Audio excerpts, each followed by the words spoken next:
Hello, second graders at Ebenezer Elementary. Today's lesson goes out to all of my friends at Mrs. Gilmartin's class and Mrs. Bridenstine's class. So I hope that this lesson finds you all doing well, enjoying the beautiful weather outside right now, and I hope that you're ready for what we have to talk about today. Today's lesson is all about learning to say no. And as you can see on our poster behind us, which we're going to be writing some more things on, it's okay to say no. It's okay. There are times when we need to be able to say no. And there are different ways that we can say no. So you'll see here later on, we're going to talk about that. When to say no and ways to say no. Okay? But to start today's lesson off, I want to read a story to you guys, okay? And it's a story that I think is going to help us see that there are definitely times where we need to feel confident to say no, okay? How many of you have had your mom or dad or someone else read to you a story about the Berenstain Bears? I'm pretty sure that most of you are familiar with the Berenstain Bears stories. And I'm going to share one with you today that I thought went really well with today's lesson. It's called The Berenstain Bears and the Double Dare. Now, I'm reading this to you off of my Kindle, so I'm going to try and show you the pictures as they come up, and hopefully they'll turn out okay for you. All right? So here we go. The Berenstain Bears and the Double Dare. It was one of those days in Bear Country when everything was going so well, you just knew that any minute something was bound to go wrong.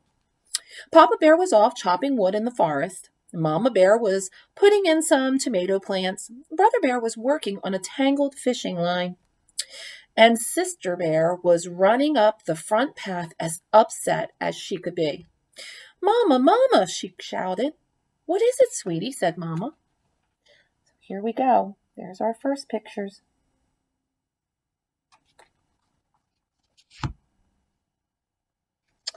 They took. She was so angry she could hardly speak. "Calm down, dear," said Mama, "and tell us what happened." "Some big cubs at the playground took my jump rope and won't give it back," Sister said. Well, Mama wanted to hear more, but Brother had heard quite enough. He just knew it was those troublemakers, Too Tall Grizzly and his gang, bothering smaller cubs again. So off he stalked, heading straight to the playground. There we go.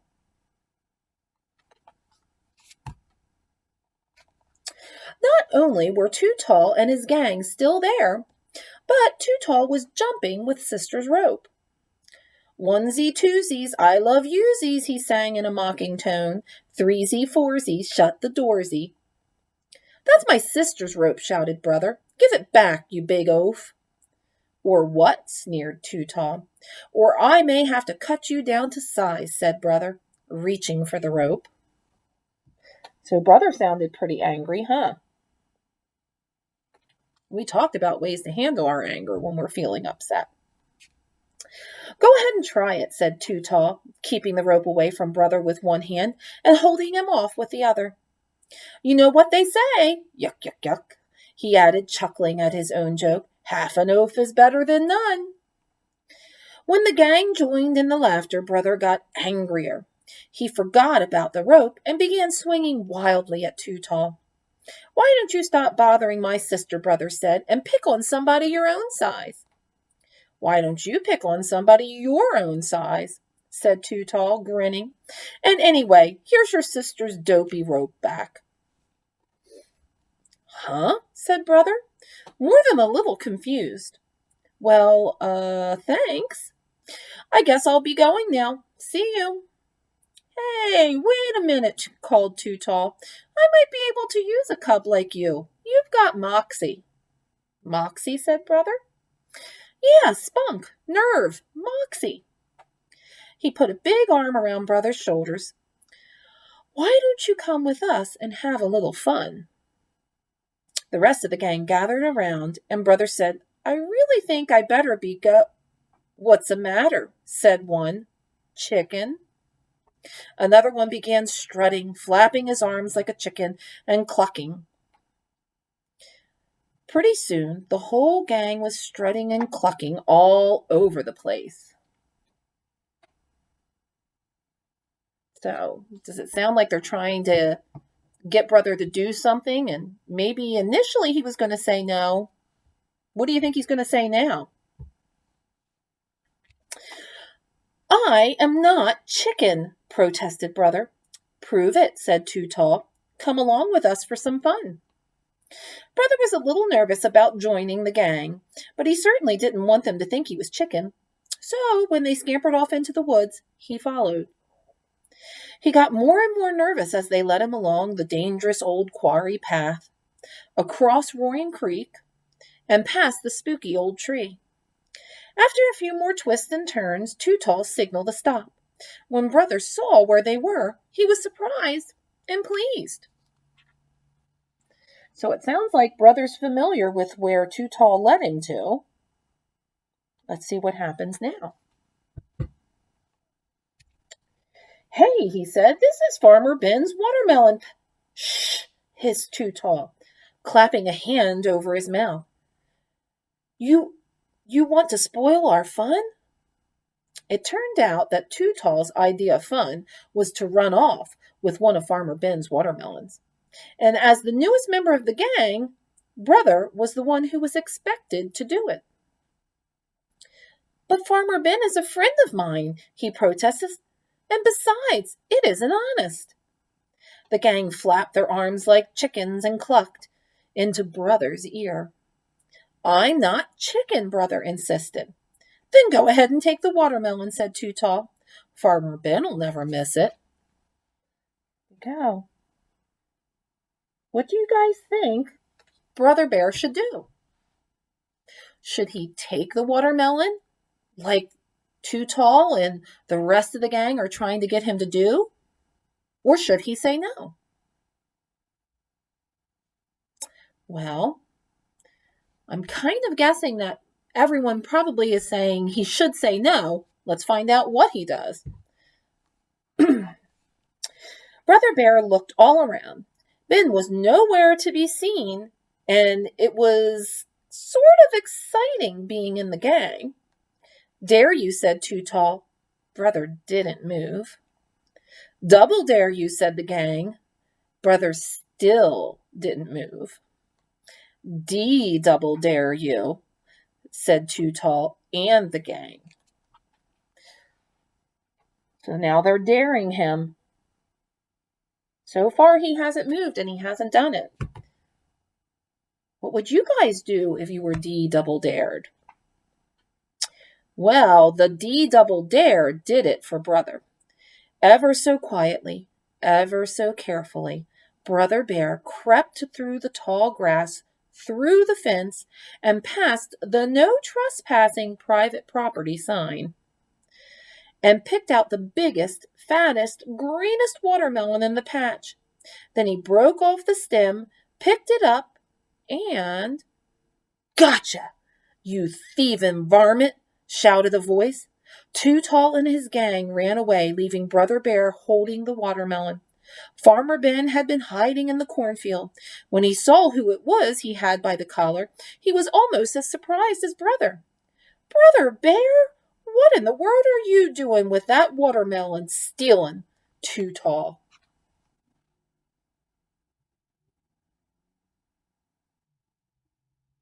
There we go. At first, Brother was so ashamed he couldn't answer. But then the whole story came tumbling out. How he got Sister's rope back, how they called him chicken, and how they double dared him. "Well," said Ben as they walked through his chicken yard, "chickens aren't very bright, but they're too smart to do something stupid just because somebody calls them chicken." "I guess so," admitted Brother. Just ahead was the meadow where Ben's sheep were grazing. One of them, a large ram, took it into his head to start running, and run he did. straight for the highway. "Your sheep is headed for the highway, Ben," cried Brother. "Don't worry," said Ben. "Shep, my old sheepdog, will take care of 'em." Shep raced ahead and cut the sheep off before they got there. Go. All right. "Sheep are like that," said Ben. "Follow a leader anywhere. Off a cliff, if that's what the leader decides. And some folks are like that too.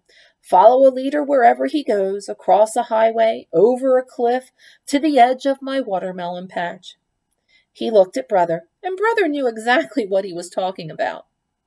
"And speaking of watermelon, how about having a nice, sweet, juicy slice with me?" "Could we?" asked Brother. "Sure," said Ben, cutting a big center slice in half. "And remember, this is a good one. Being part of a group is okay, and maybe even having a leader, but you always have to think for yourself, especially about important things like what's right and what's wrong, and what's safe and what's dangerous." "I'll remember, Ben," said Brother, "and thanks for the watermelon." So Brother's learning that just because people try to encourage you and get you to do things doesn't mean you should do what they're telling you to do. You have to stop and think for yourself. Is this the right thing to do or the wrong thing to do? Is this safe or is it dangerous? So questions that we ask ourselves, kind of like when we talked about decision making and deciding, is this a helpful decision or is it a harmful decision? Let's see if anything else happens in our story. Brother decided to head home by way of the highway. And who was waiting around the bend? The Too Tall gang. "What happened?" asked Too Tall. "Nothing much," answered Brother.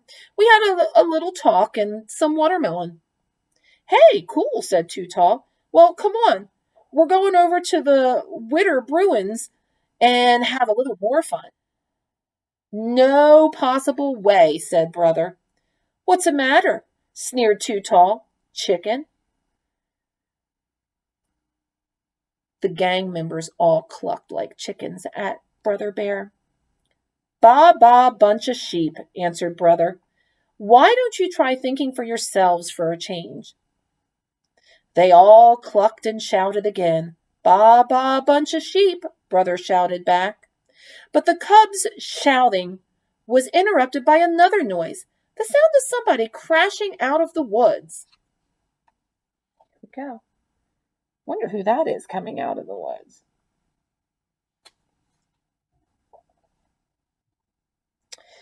He looked a lot like Too Tall, but was much, much bigger. It was Too Tall's papa, 2-Ton Grizzly. "Well, what's up, Pop?" asked Too Tall. "What's up?" growled 2-Ton. "Is a little phone call I had from Farmer Ben about you. And," he added as he turned to the gang, "if I hear about any more shenanigans, all your parents are going to hear from me. Now get on home." The gang got on home as fast as their legs could carry them. So it sounds like Too Tall's father is not very happy, huh?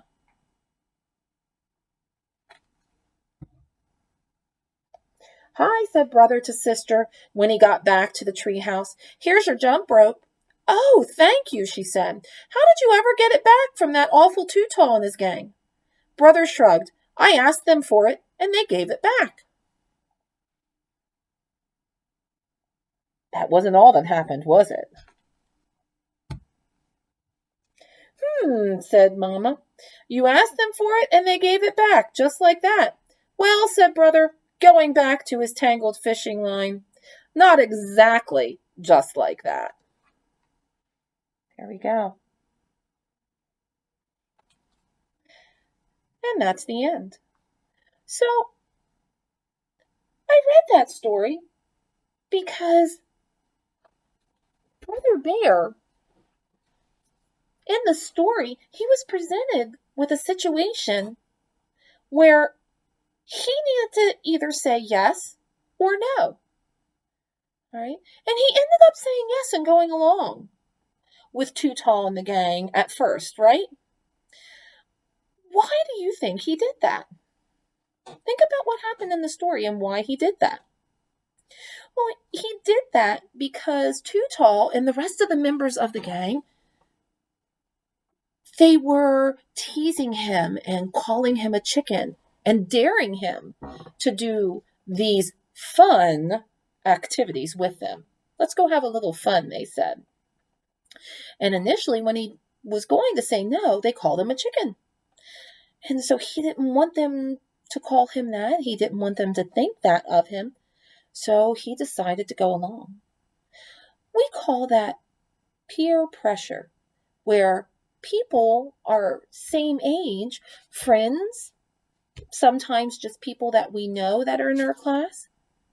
They encourage us and try to convince us, and I say try to, they try to convince us to do things that they'd like to see us do.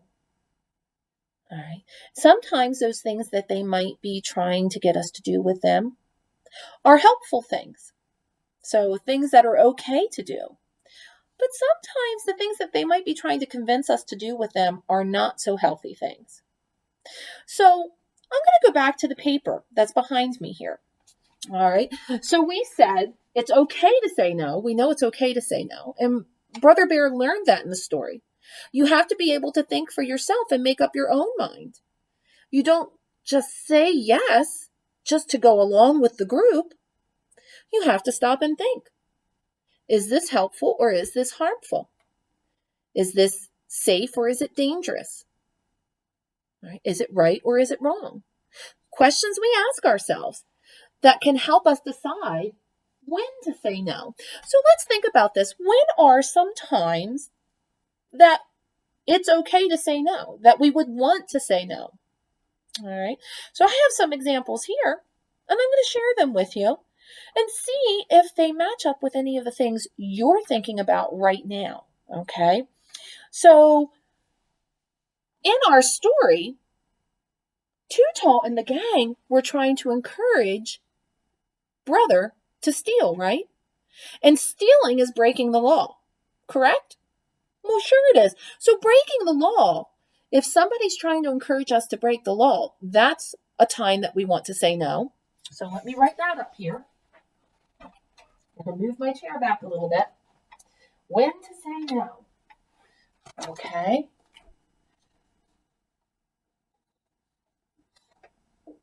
To breaking the law.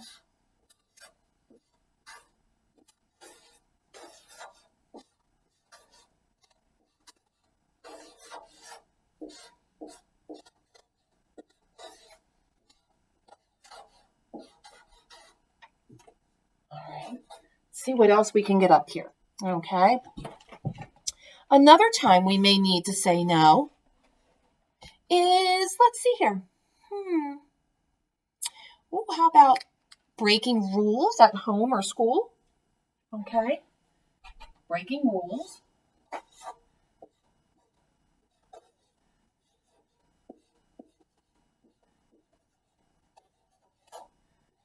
I'm just going to write breaking rules. We're going to know that's at home or at school or out in the community. All right. How about going with a stranger? Should we say no if a stranger asks us to go someplace with them? Sure, we should.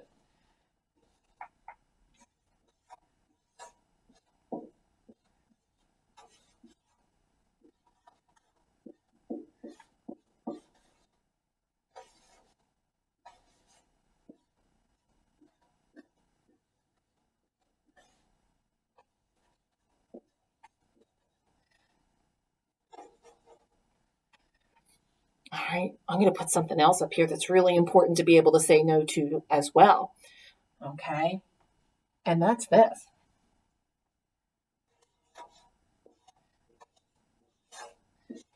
Alcohol, drugs, or smoking, huh? It's important to say no to those as well because we know that they are dangerous or unhealthy. They're harmful, right? Those are things that are harmful. And sometimes things that people might try and convince us to do. Okay? So now I can kind of move my chair back over this way, turn it around here, because now we're going to come up with some ways to say no. And I'm sure maybe as you talk with your moms and dads, you might be able to come up with some other things of ideas of when it's okay, to say no. So I would encourage you to maybe talk about those types of things. You can share the 4 that I listed up here, and then maybe you can brainstorm with your family of other times that it might be important to say no. Okay? Come up with some examples. Now, here's the next thing. We said ways to say no, right? When to say no, and then ways to say no. How are we going to say no? Well, obviously, pretty obvious here. You can just say no, all right, and leave it at that. It can be as simple as just using the word itself, but we could also say things like, no thanks.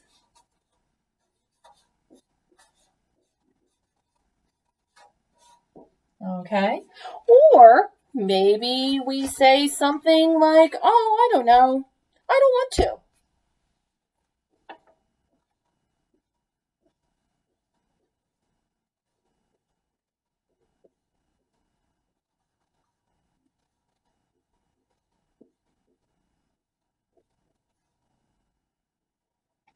Okay, or maybe it's, oh, I like this one.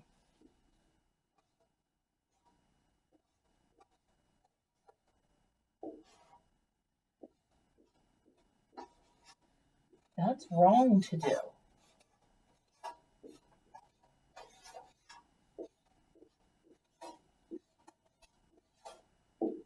Or my parents won't let me.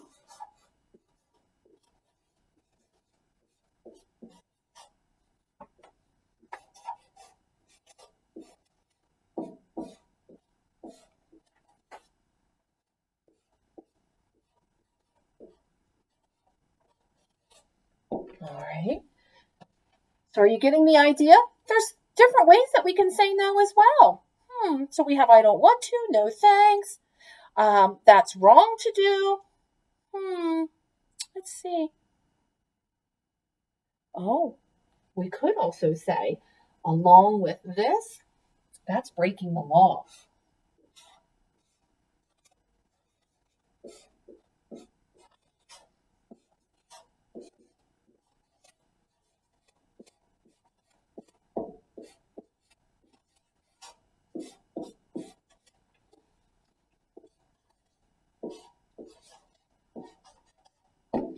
All right. So now there's several different ideas of ways that you can say no. All right. So what I'm going to encourage you to do as we look at and we think about these things, all right, and let's make sure that we can divide these things out and you can see where they are. So this is when to say no. These are our ways to say no, okay? All right, when to say no and ways to say no. So what I hope you will have the time to do with your families is to talk about today's lesson, about feeling comfortable and confident to say no. And if saying no to friends or to other people is something that you don't always feel comfortable doing and that you have some trouble with, maybe you can get your family members to help you practice. Maybe you can role play. Have your parents or a brother or a sister ask you to do something that they know is not good for you to do, and ask them to try and encourage you and pretend to be someone and trying to encourage you to do something that's not right, so that you can practice your different ways of saying no. All right. And be creative and come up with some of your own ways as well. Okay. so that it gets you feeling more and more comfortable with saying no. It's such a small word, but it's such an important skill for us to be able to do, because the more comfortable we are saying no, the more confident we'll be saying it when we know that something's not good for us. Okay? So I thank you guys so much for tuning in to this last lesson for us together from Compass Mark. I have really enjoyed my time with all of you. You guys are wonderful students. I hope that all is going well, and I'll look forward to maybe getting a chance to see some of you again next year when you're in third grade. Okay? So thank you all very much, and you all take care. Bye-bye now.